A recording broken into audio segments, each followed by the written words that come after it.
अस्सलाम वालेकुम नाज़रीन, दादू इशू न्यूज़ में अवां खे भली कार मां हां मंसूर चांडो हिते अवां खे ब्रेकिंग न्यूज़ ॾींदा हलूं। दादू जी ट्रैफिक पुलिस भत्तोखोरी कंदे नज़र अची रही आहे। हिते अवां खे ब्रेकिंग न्यूज़ ॾींदा हलूं। दादू जी ट्रैफिक पुलिस भत्तोखोरी कंदे नज़र अची रही आहे। दादू जे शहर मोरो रोड ते ट्रकनि ऐं ॿियनि गाॾियुनि खां भत्तो वसूल कयो पियो वञे।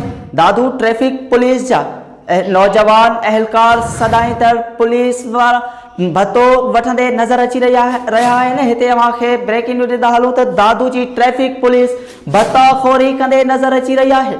दादू मोरो रोड ते ट्रकनि ऐं ॿियनि गाॾियुनि खां 500 रुपया भत्तो मुक़ररु करे छॾियो आहे। हिते अवें दादू इशूज़ जी टीवी स्क्रीन ते ॾिसी सघो था। दादू ट्रैफिक पुलिस जे नौजवाननि पारां भत्तो वसूल कयो पियो वञे। उन बाबत वधिक तफ़सील वठंदासीं। दादू इशू जो ब्यूरो चीफ लाइन ते मौजूद है राजा अल्ताफ अब्बासी।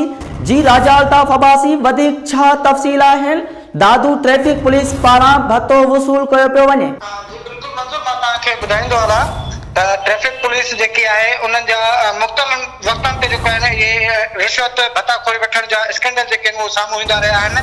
ऐं मां तव्हांखे इहो ॿुधाईंदो हलां त अॻूणो जेको SSP हुयो डॉक्टर फ़रख रज़ा, उन पिणु जेको आहे न ट्रैफिक पुलिस खे जेको आहे बंदि करे छॾियो ऐं ट्रैफिक पुलिस एहलकार जेके हुया उन्हनि खे थाणनि ते मुक़ररु करे छॾियो। ऐं तव्हांखे मां इहो ॿुधाईंदो हलां त जेको मौजूदा SSP आहे एजाज़ शेख, उन जेको आहे अचण सां ट्रैफिक पुलिस खे बहाल कयो।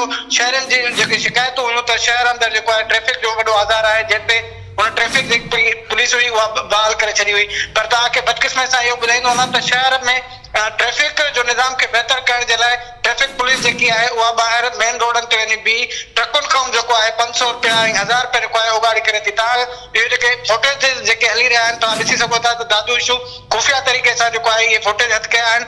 ऐं दादू मोरो रोड ते मुक़ररु जेके एहलकार आहिनि, ASI आहे अब्दुल मजीद पवार ऐं HC आहे नज़ीर पवार, उहो पिणु जेको आहे रिश्वत वठंदे जेको आहे नज़र अची रहिया आहिनि। इहे फुटेज जेके आहिनि दादू इशू जेके आहिनि उहे हथ करे वेठा आहिनि। ऐं मां तव्हांखे ॿुधाईंदो हलां त दादू शहरनि ऐं सिविल सोसाइटी वारनि जेको आहे SSP दादू खां इन मामले जो नोटिस वठण जो मुतालबो कयो आहे। जी मंजूर। जी वॾी महिरबानी राजा अल्ताफ अब्बासी, अवां तफ़सील ॾिना। अफ़सोस सां चवणो थो पए दादू जी ट्रैफिक पुलिस मोरो रोड ते भत्तो वसूल कंदे नज़र अची रही है। जॾहिं त दादू इशू जी टीम उते पहुची ऐं उन जी रिकॉर्डिंग पिणु कई आहे जेका अवां खे स्क्रीन ते ॾेखारी वञे थी। नाज़रीन ते अवी ॾिसी सघो था दादू जी ट्रैफिक पुलिस भत्ताखोरी कंदे नज़र अची रही आहे।